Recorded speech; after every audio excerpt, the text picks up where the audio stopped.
বিষ্ণু ঈসা ইসলাম হুনাইনের যুদ্ধ শেষে ফিরতেছেন, পথিমধ্যে বেলাল রাদিয়াল্লাহু তাআলা আনহু আজান দিচ্ছেন। তো পাশে ছিল মুশরিকদের একটা পল্লী, কিছু মুশরিক তরুণ, তারা আজানকে ব্যঙ্গ করতেছে। মনে কষ্ট পাওয়ার মতো ব্যাপার না? কিন্তু বিশ্বনবী ওইখানে দেখেন কি খুঁজলেন। বিশ্বনবী খেয়াল করলেন কণ্ঠটা বড় সুন্দর, দরাজ গলা। বিশ্বনবী সাহাবীদেরকে বললেন ধরো, সবগুলারে ধরে বিশ্বনবীর সামনে আনা হলো। ওরা হাঁটু গেড়ে বসলো। বিশ্বনবী বললেন তোমাদের মধ্যে কে যেন ব্যঙ্গ করে আজান দিচ্ছিল, তার গলাটা বড় উঁচু।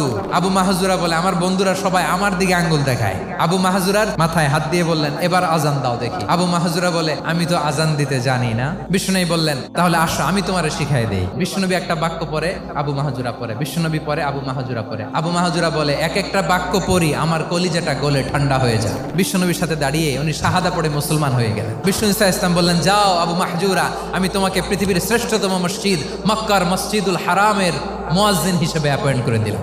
দেখছেন কিভাবে ট্যালেন্ট হান্টিং করতে হয়।